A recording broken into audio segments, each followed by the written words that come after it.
지금 한국은 누리호 4호의 성공으로 다시 한번 전 세계 우주 산업의 이목을 집중시키고 있습니다.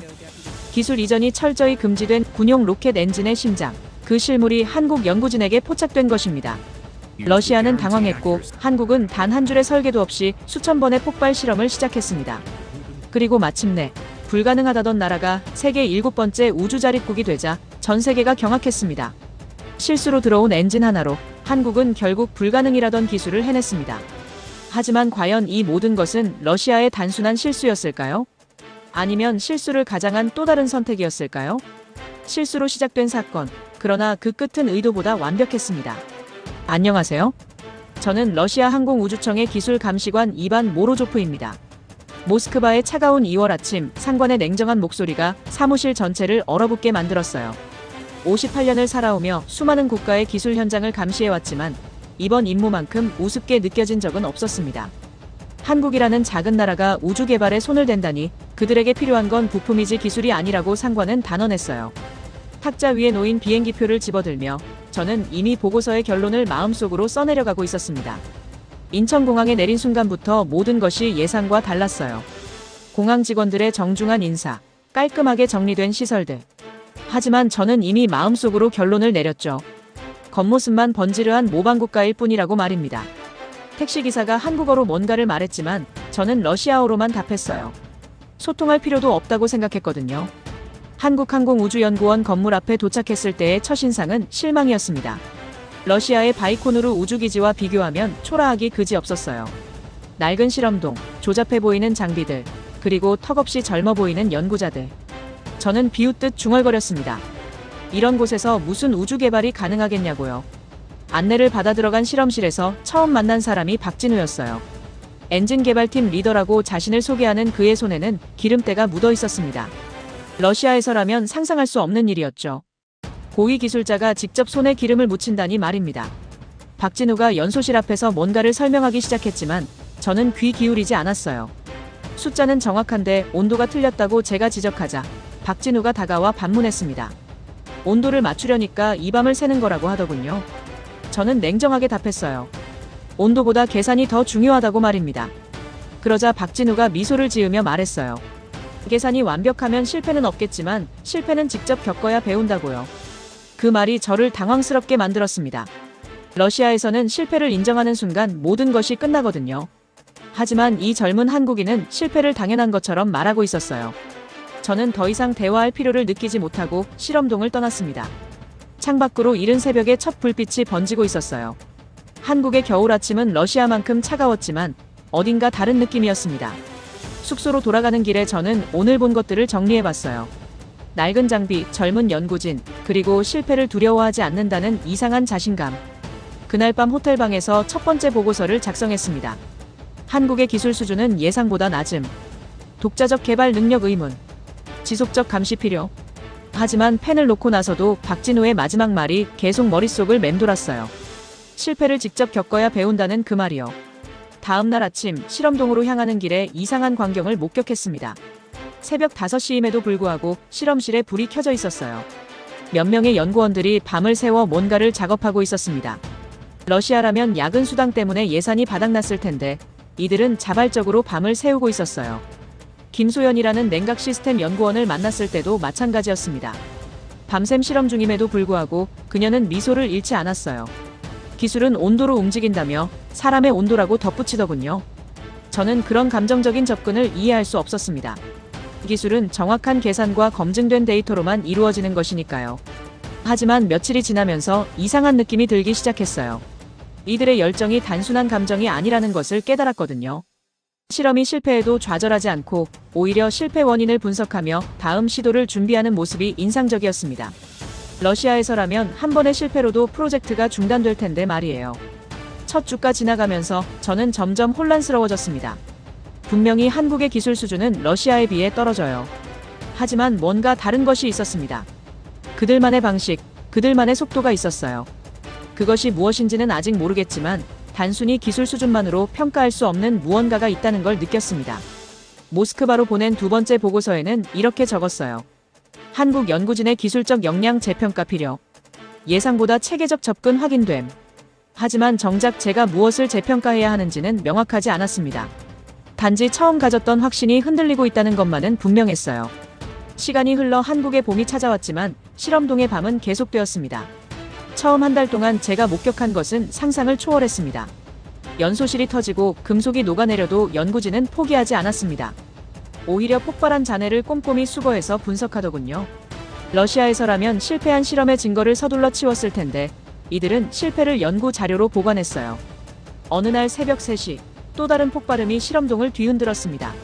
저는 숙소에서 그 소리를 들으며 혀를 찼어요. 벌써 이번 주에만 3번째 실패였거든요. 다음 날 아침 실험실에 가보니 박진우와 김소연이 여전히 현장에 있었습니다. 밤을 새워 폭발 원인을 분석하고 있더군요.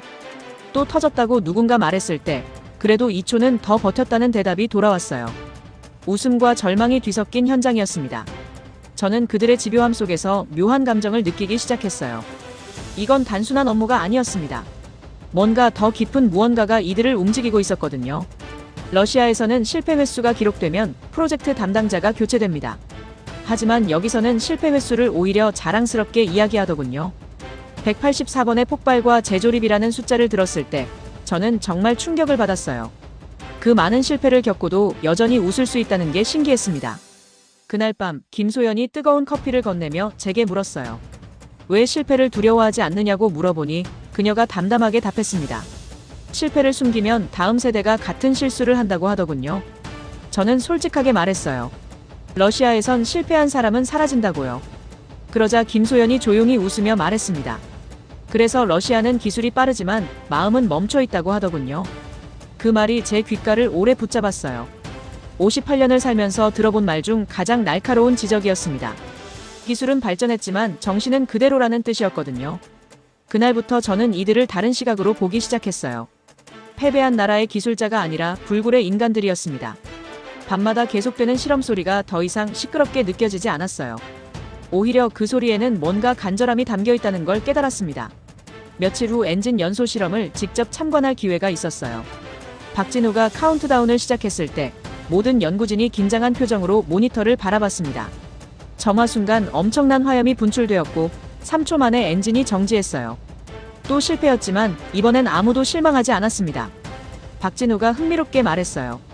이번엔 온도 상승 패턴이 달랐다고 하면서 뭔가를 발견한 듯한 표정을 지었습니다. 실패에서도 배울 점을 찾는 그들의 모습에서 저는 러시아와의 근본적인 차이를 느꼈어요. 우리는 성공만을 추구했지만 이들은 과정 자체를 소중히 여겼습니다. 그 주말 저는 처음으로 한국의 거리를 걸어봤어요. 사람들의 표정이 러시아와 달랐습니다. 급하게 걷지만 여유가 있었고 바쁘지만 웃음을 잃지 않았어요. 아마도 실험실에서 본 연구진들과 같은 정신이 이 나라 전체에 스며 있는 게 아닐까 생각했습니다.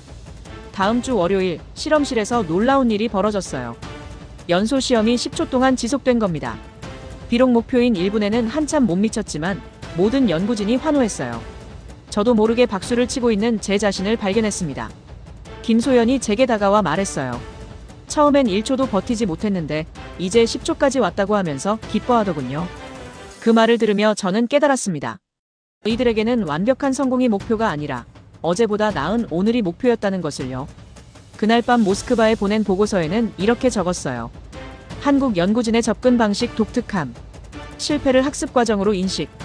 장기적 관점에서 재평가 필요. 하지만 정작 저 자신도 무엇을 재평가해야 하는지 명확하지 않았습니다. 며칠 후 또 다른 실험이 있었어요. 이번엔 15초 동안 지속되었습니다. 작은 진전이었지만 연구진들은 큰 성취를 이룬 것처럼 기뻐했어요. 박진우가 제게 말했습니다. 우리는 아직 안 배워서 실패하는 게 아니라 아직 다 안 포기해서 실패하는 거라고요. 그 말이 제 마음에 깊이 박혔습니다. 러시아에서는 실패하면 포기하는 게 당연했거든요. 하지만 여기서는 포기하지 않는 것이 실패의 원인이라고 말하고 있었어요. 완전히 다른 철학이었습니다. 그날 저녁 저는 처음으로 한국 음식을 제대로 먹어봤어요. 김소연이 추천해준 식당에서 김치찌개를 먹으며 생각했습니다. 매운맛이 혀를 자극했지만 계속 먹게 되더군요. 마치 이들의 열정과 같았어요.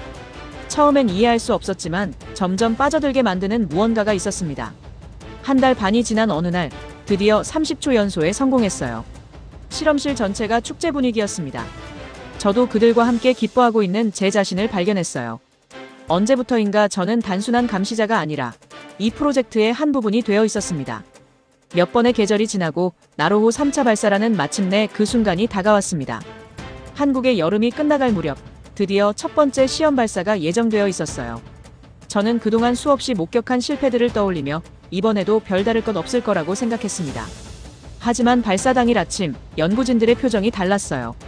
긴장감 속에서도 자신감이 느껴졌습니다. 발사대에 세워진 시험용 발사체는 생각보다 우아했어요. 비록 러시아의 소유주에 비하면 소박했지만 나름의 완성도가 있었습니다.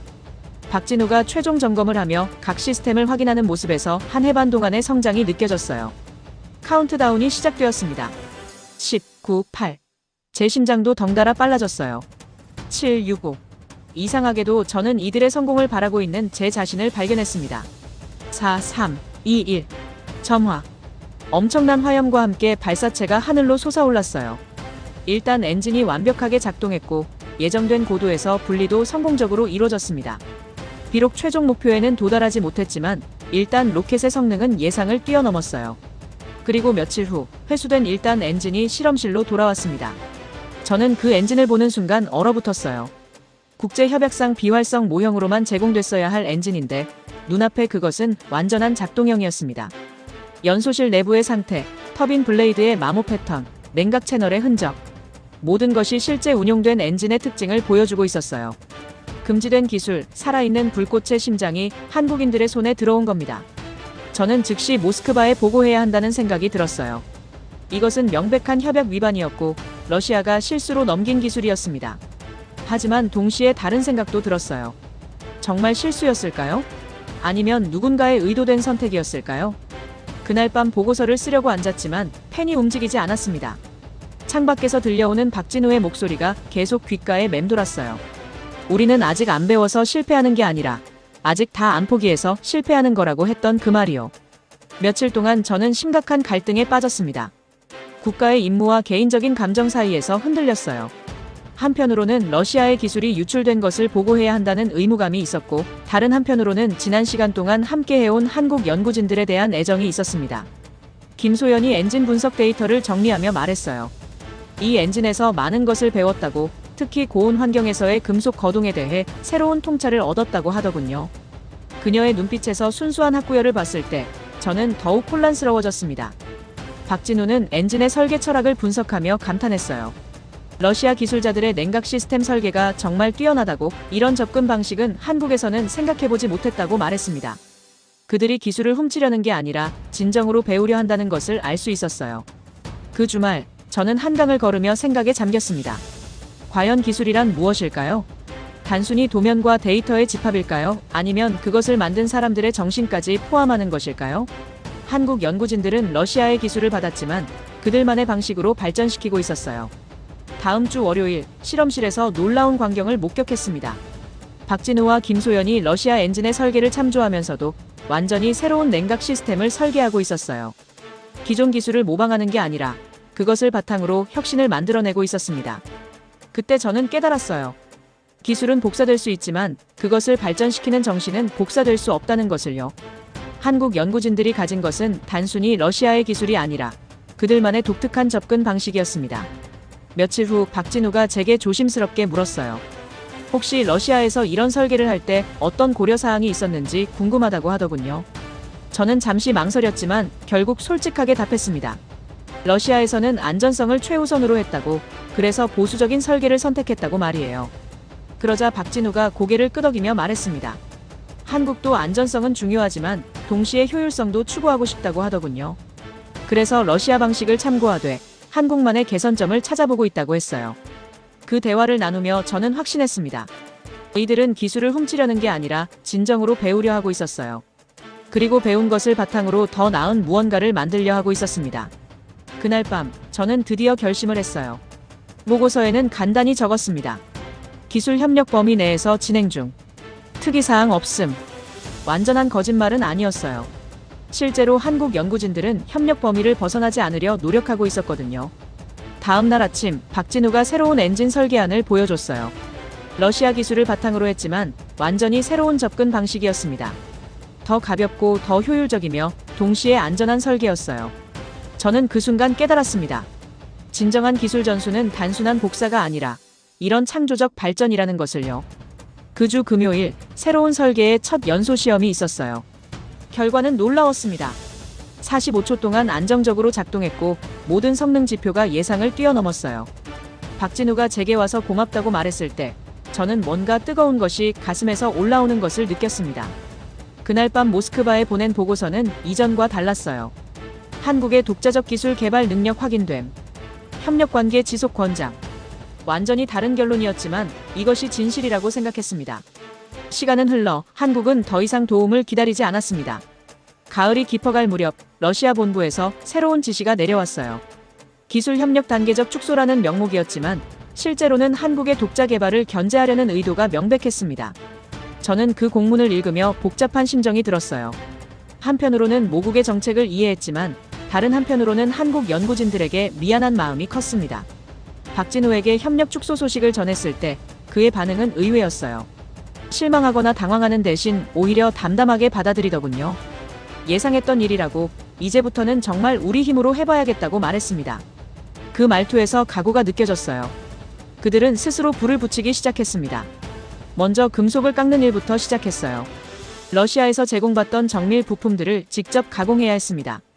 김소연이 밤늦게까지 선반 앞에서 금속을 깎는 모습을 보며 저는 그들의 결의를 실감했어요. 기술자가 직접 손으로 부품을 만드는 모습은 러시아에서는 볼 수 없는 광경이었습니다. 펌프 조립도 마찬가지였어요. 이전에는 러시아 제품을 그대로 사용했지만 이제는 모든 부품을 하나하나 조립해야 했습니다. 박진우가 팀원들과 함께 펌프 설계도를 펼쳐놓고 밤을 새워 토론하는 모습을 보며 저는 이들의 진짜 실력을 깨달았어요. 연소기 테스트는 더욱 치열했습니다. 러시아에 검증된 데이터 없이 진행하는 실험은 위험했지만 그들은 포기하지 않았어요. 오히려 더 꼼꼼하게, 더 신중하게 접근했습니다. 매번 실험 전에는 수십 번의 시뮬레이션을 거쳤고 실험 후에는 모든 데이터를 분석했어요. 그리고 폭발했습니다. 또 폭발했습니다. 184번의 폭발과 재조립이라는 숫자가 현실이 되어가고 있었어요. 저는 그 광경을 보며 중얼거렸습니다. 저건 광기라고요. 하지만 박진우가 미소를 지으며 답했어요.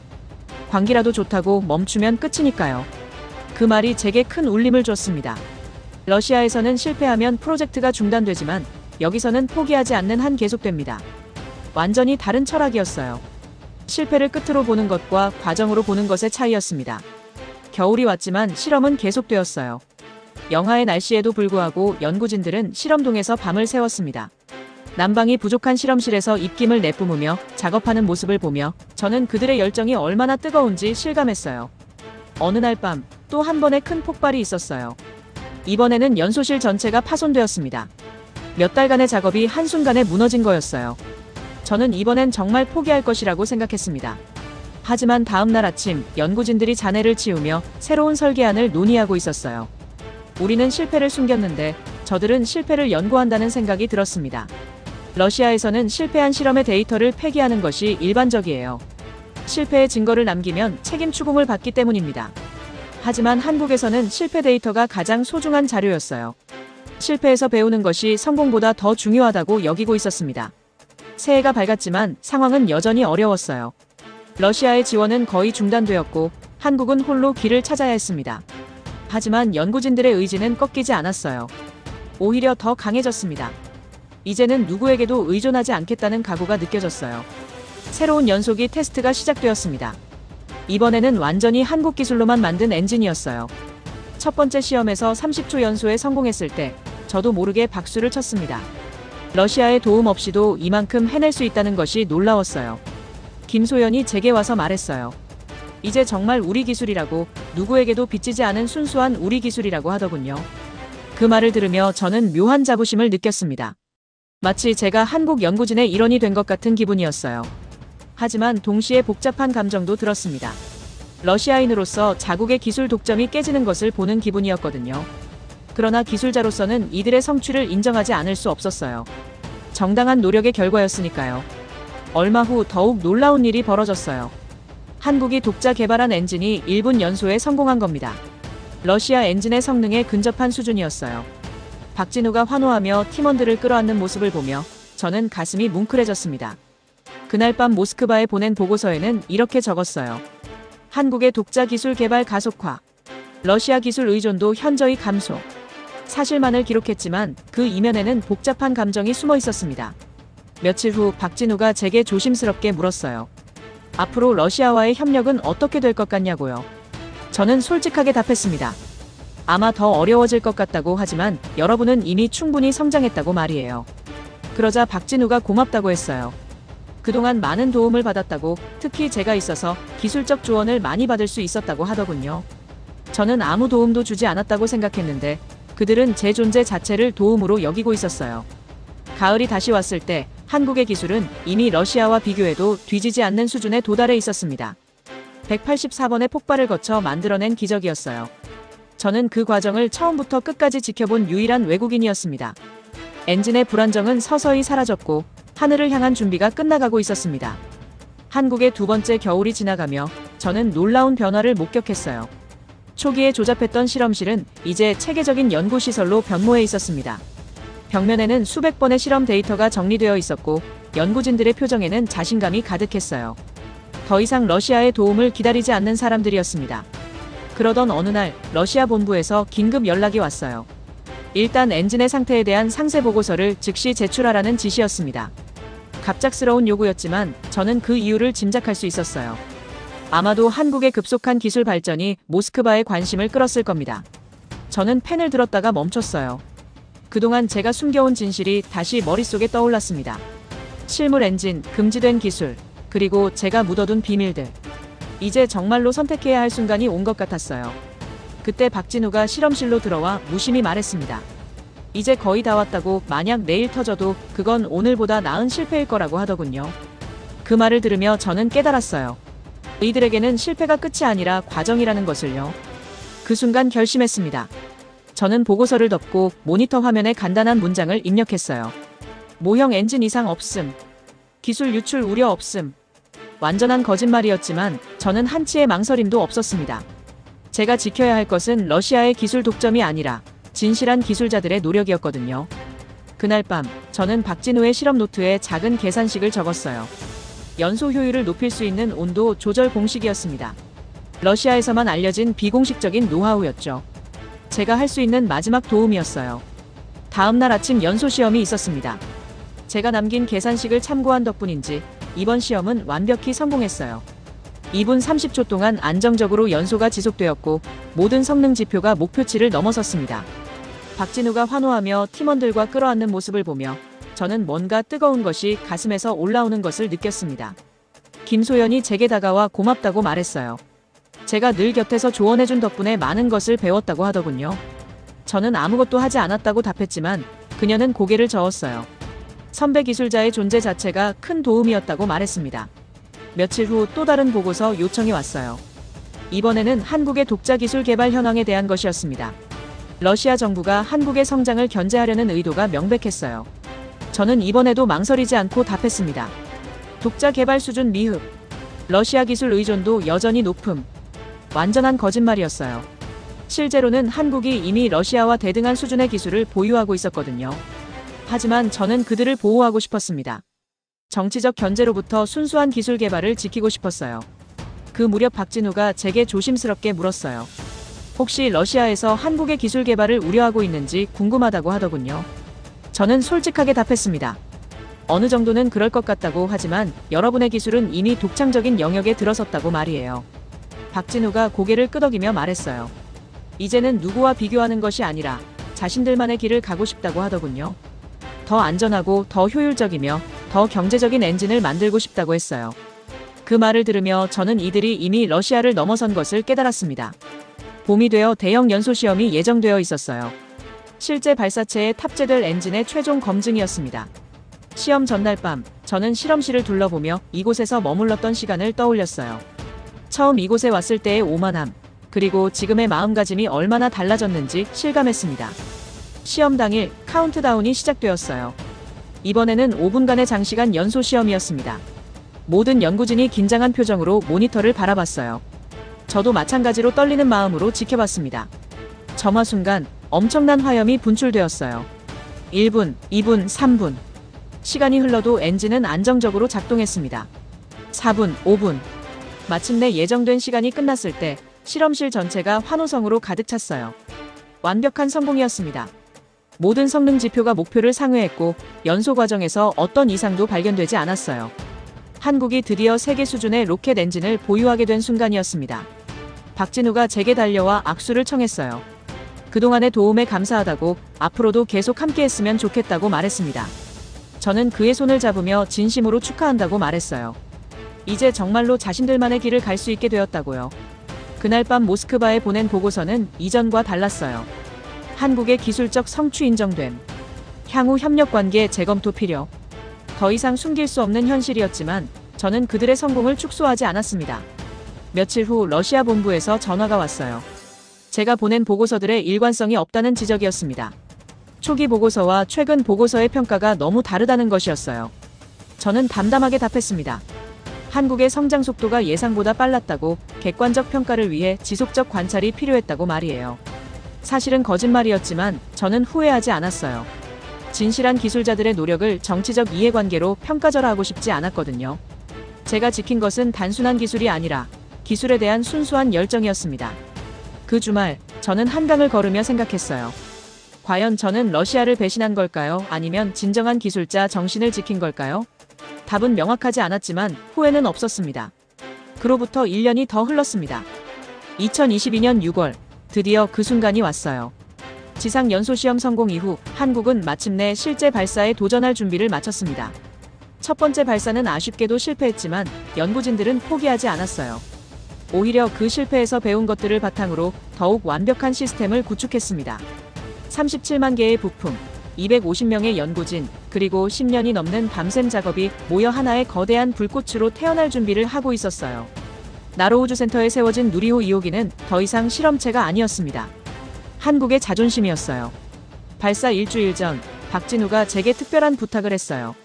발사 현장에서 함께 지켜봐달라는 것이었습니다. 러시아 기술자로서 객관적인 평가를 해달라고 하더군요. 저는 기꺼이 승낙했어요. 지난 3년간의 여정을 함께한 사람으로서 마지막까지 지켜보고 싶었거든요. 발사 당일 새벽, 나로우주센터는 긴장감으로 가득했습니다. 수많은 점검과 재점검을 거쳐 모든 시스템이 정상 상태를 유지하고 있었어요. 관제실에서 박진우와 김소연이 최종 데이터를 확인하는 모습을 보며 저는 그들이 얼마나 성장했는지 실감했습니다. 카운트다운 1시간 전, 저는 발사체를 가까이서 한 번 더 바라봤어요. 높이 47m의 하얀 몸체가 하늘을 향해 우뚝 서 있었습니다. 러시아의 소유주와는 다른 느낌이었어요. 더 날렵하고 더 세련되었습니다. 무엇보다 한국인들의 영혼이 담겨 있다는 것이 느껴졌어요. 마침내 카운트다운이 시작되었습니다. 10, 9, 8. 제 심장이 빨라졌어요. 7, 6, 5. 지난 3년간의 모든 순간들이 스쳐 지나갔습니다. 4, 3, 2. 처음 만났을 때의 오만함, 점차 느껴진 존경심, 그리고 지금의 감동까지. 1. 점화.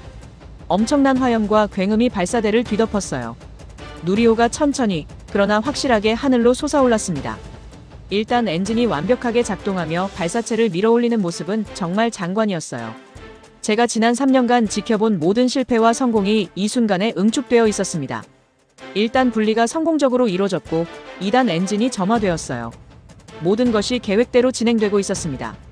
관제실의 모니터에는 실시간 데이터가 표시되고 있었고 모든 수치가 정상 범위를 가리키고 있었어요. 3단 엔진까지 정상 점화되었고 페이로드 분리도 성공했습니다. 마침내 13분 후 궤도 진입 성공이라는 메시지가 관제실에 울려 퍼졌어요. 대한민국은 세계 7번째로 자신의 손으로 우주를 연 나라가 되었습니다. 그 순간 관제실은 폭발했어요. 환호성과 박수 소리, 그리고 감격의 눈물이 뒤섞였습니다. 박진우가 김소연과 포옹하며 울고 있었고 다른 연구진들도 서로를 끌어안고 있었어요. 저도 모르게 눈시울이 뜨거워졌습니다. 저는 모니터를 바라보며 중얼거렸어요. 저건 기술이 아니라 진심이 만든 불꽃이다. 정말 그랬어요. 기술은 복사할 수 있지만 그 기술을 만든 사람들의 마음은 복사할 수 없습니다. 한국 연구진들이 만든 것은 단순한 로켓이 아니었어요.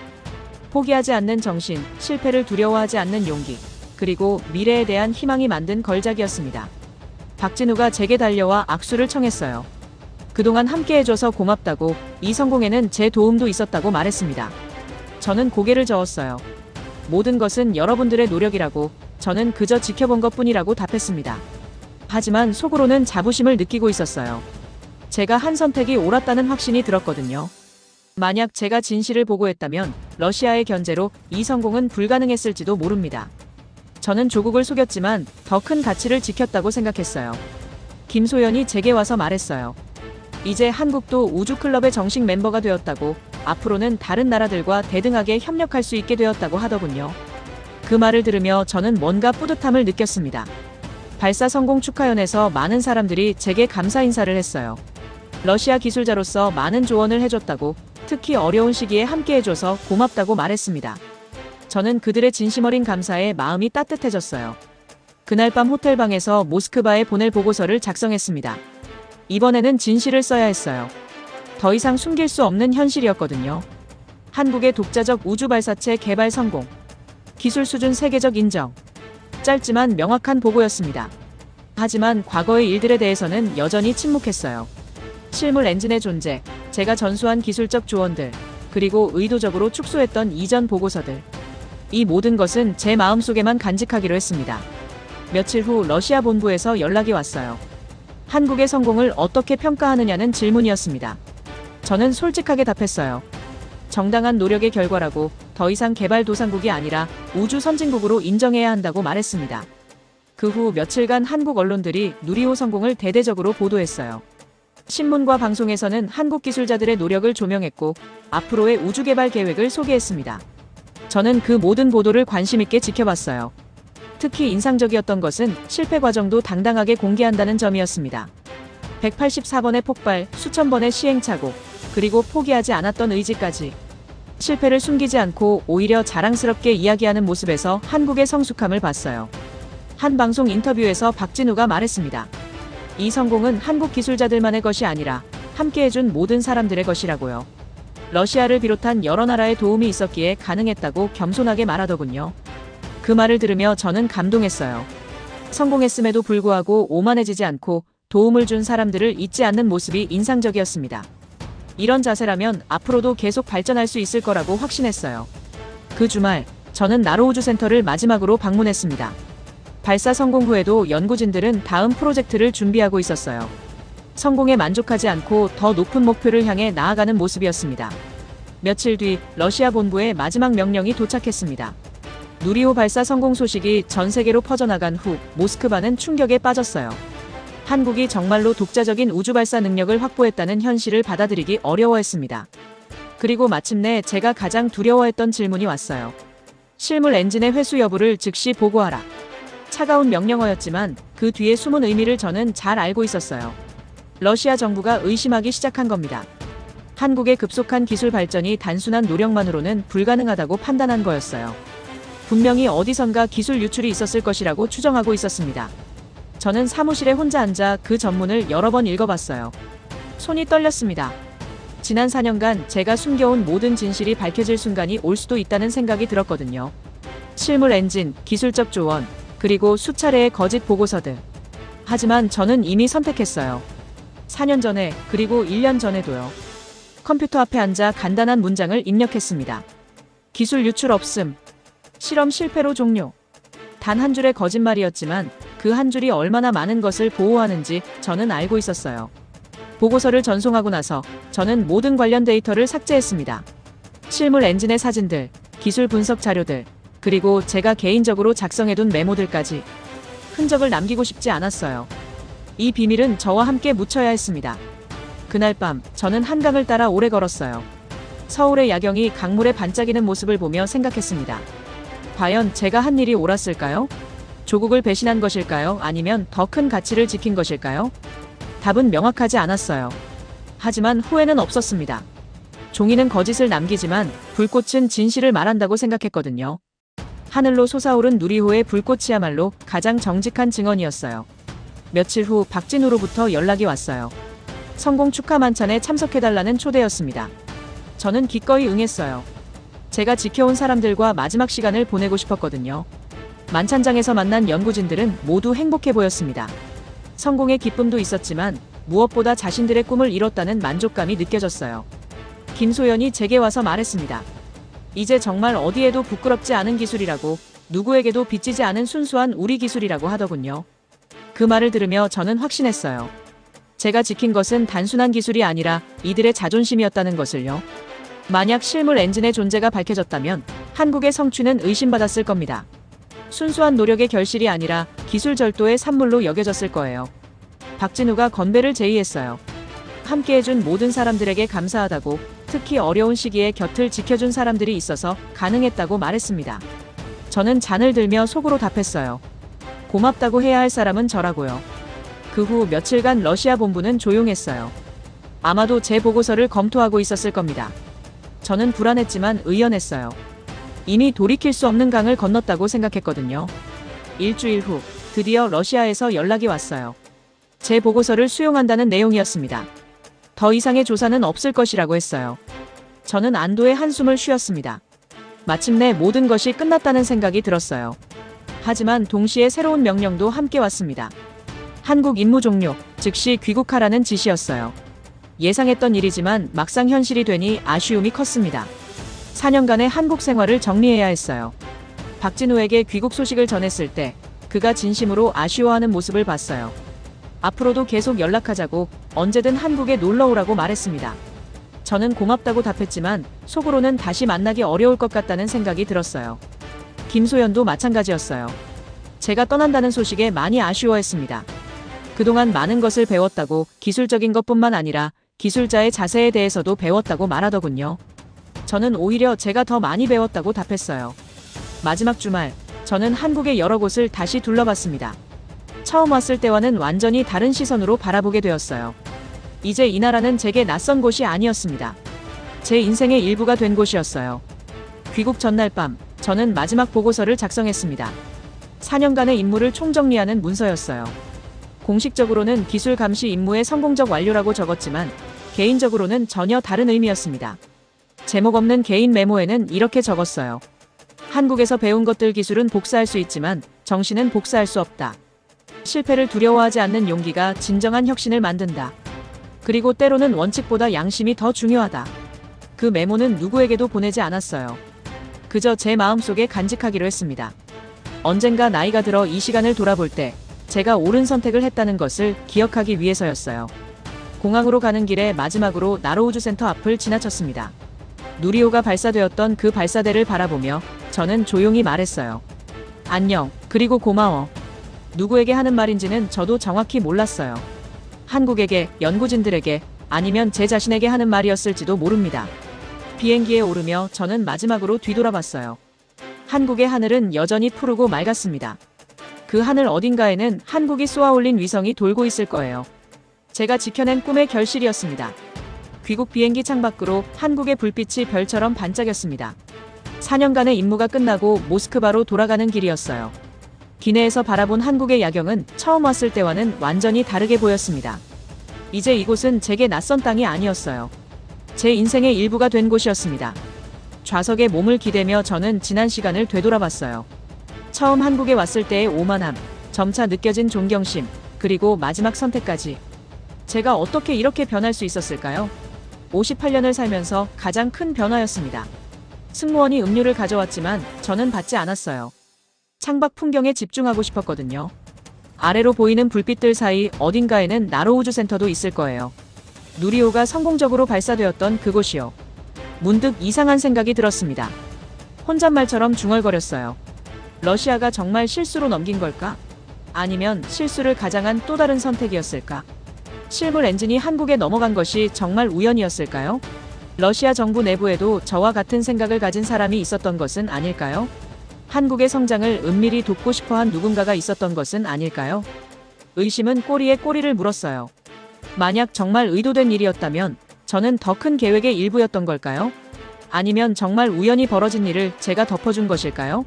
진실은 영원히 알 수 없을 것 같았습니다. 하지만 그것이 중요한가 싶었어요.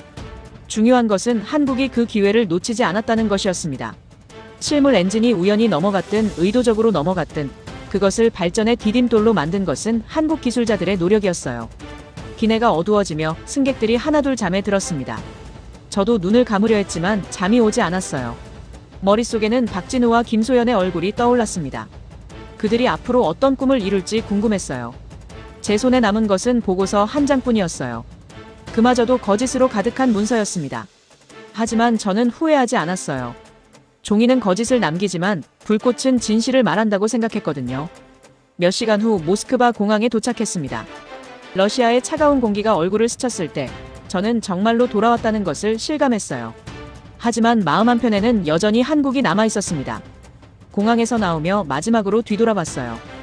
한국으로 향하는 비행기들이 활주로에서 이륙 준비를 하고 있었습니다. 그 비행기들 중 하나에는 새로운 꿈을 안고 한국으로 향하는 사람이 있을지도 모르겠어요. 택시 안에서 기사가 물었습니다. 긴 출장이었느냐고요? 저는 간단히 답했어요. 그렇다고 아주 의미 있는 출장이었다고요. 더 자세한 설명은 하지 않았습니다. 할 수도 없었고 할 필요도 없었거든요. 모스크바 시내로 들어서며 익숙한 풍경들이 눈에 들어왔어요. 하지만 모든 것이 예전과 달라 보였습니다. 제가 달라졌기 때문이었을 거예요. 한국에서의 4년이 저를 완전히 다른 사람으로 만들어 놓았습니다. 그날 밤 집에 도착해서 저는 오랫동안 창밖을 바라봤어요. 모스크바의 별들이 반짝이고 있었습니다. 그 별들 사이 어딘가에는 한국이 앞으로 쏘아 올릴 위성들도 자리 잡게 될 거예요. 제가 지켜낸 것이 과연 무엇일까요? 기술일까요? 사람일까요? 아니면 꿈일까요? 아마도 그 모든 것이었을 거예요. 그리고 그것만으로도 충분했습니다. 한국에서의 마지막 밤에 박진우가 말했던 것이 떠올랐어요. 앞으로도 계속 연락하자고, 언제든 놀러오라고 했던 그 말이요. 저는 아마 다시 가지 못할 것 같다고 답했지만 마음속으로는 간절히 바라고 있었어요. 언젠가 다시 만날 수 있을까요? 그때는 어떤 이야기를 나눌 수 있을까요? 아마도 그들은 더 놀라운 성취를 이뤄낸 후일 거예요. 그 생각만으로도 가슴이 뛰었습니다. 2025년 가을, 모스크바의 늦은 밤이었어요. 저는 한국 뉴스를 보며 믿을 수 없는 소식을 접했습니다. 누리호 4차 발사가 11월 27일로 예정되었다는 내용이었어요. 그런데 이번에는 완전히 달랐습니다. 첫 번째로 밤하늘을 가르는 첫 야간 발사였어요. 자정을 넘겨 오전 0시 54분에 발사한다는 계획이었습니다. 7년 전 제가 한국을 떠날 때만 해도 상상할 수 없었던 일이었어요. 야간 발사는 훨씬 더 정교한 기술과 시스템이 필요한 고난도 임무였거든요. 두 번째로 민간 기업인 한화에어로스페이스가 전 과정을 주도한다는 점이었습니다. 발사체 제작부터 조립, 발사 운용까지 모든 것을 민간이 담당한다는 것이었어요. 정부 주도가 아닌 진정한 민간 우주 시대가 열린 거였습니다. 저는 화면 속 발사대를 바라보며 조용히 웃었습니다. 이젠 그들은 나 없이도 하늘을 연다. 아니, 그들은 이제 밤하늘까지 정복하고 있었어요. 어둠을 뚫고 솟아오를 불꽃을 상상하며 가슴이 벅차올랐습니다. 제가 처음 한국에 갔을 때 조잡하다고 비웃었던 그 실험실에서 이제는 세계 최고 수준의 기술이 탄생하고 있었어요. 뉴스에서는 차세대 중형 위성 3호가 오로라 관측 임무를 수행한다고 했습니다. 단순히 위성을 궤도에 올리는 것이 아니라 우주의 신비를 탐구하는 과학 임무였어요. 한국이 이제 우주 탐사국이 된 것입니다. 더욱 놀라운 것은 큐브 위성 12기가 함께 실린다는 소식이었어요. 산업계와 연구계에서 개발한 소형 위성들이 한 번에 우주로 향한다는 것이었습니다. 이것은 한국의 우주 생태계가 얼마나 다양하고 풍부해졌는지를 보여주는 증거였어요. 제가 한국에 있던 시절에는 정부 연구소 중심이었는데 이제는 민간 기업들이 우주 개발을 주도하고 있었습니다. 기술의 민주화, 우주의 민주화가 일어난 거였어요. 화면에는 자막이 떴습니다. 민간이 주도하는 한국 우주 산업의 시험장이라고요. 정말 그랬어요. 한국의 우주 개발은 이제 시작에 불과했습니다. 정부가 기반을 닦고 민간이 날개를 펼치는 구조가 완성된 것이었어요. 앞으로 얼마나 더 놀라운 일들이 벌어질지 상상만으로도 설렜습니다. 저는 문득 박진우와 김소연이 궁금해졌어요. 지금쯤 그들은 어디서 무엇을 하고 있을까요? 아마도 더 큰 꿈을 품고 새로운 도전을 준비하고 있을 거예요. 달 탐사, 화성 탐사, 그 모든 꿈들이 현실이 되어가고 있었습니다. 7년 전 제가 한국을 떠날 때 남긴 개인 메모가 떠올랐어요. 기술은 복사할 수 있지만 정신은 복사할 수 없다. 한국이 증명해 보인 진리였습니다. 이제 그들은 원본을 넘어서 새로운 창조를 하고 있었어요. 11월 27일 자정, 한국의 밤하늘을 가를 불꽃을 상상해봤습니다. 어둠을 뚫고 솟아오르는 그 불빛은 단순한 로켓이 아니라 한국인들의 꺾이지 않는 의지의 상징일 거예요. 모스크바 창밖으로 별들이 반짝이고 있었어요. 그 별들 사이 어딘가에는 한국이 쏘아올린 수많은 위성들이 돌고 있을 겁니다. 제가 침묵으로 지켜낸 꿈들이 우주를 가득 채우고 있었어요. 58세에 한국에 갔던 제가 이제 72세가 되었습니다. 나이는 들었지만 마음만큼은 그때보다 더 뜨거워요. 한국의 성취를 볼 때마다 제가 한 선택이 옳았다는 확신이 듭니다. 언젠가 제 이야기가 알려질 날이 올까요? 아마 그럴 일은 없을 겁니다. 하지만 괜찮아요. 중요한 것은 꿈이 실현되는 것이니까요. 그리고 며칠 후 정말로 그 순간이 올 것입니다. 11월 27일 자정을 넘겨 한국의 밤하늘을 가르는 불꽃이 솟아오를 거예요. 그때 저는 모스크바에서 조용히 말할 겁니다. 저건 기술이 아니라 진심이 만든 불꽃이다. 끝이 아니라 시작입니다.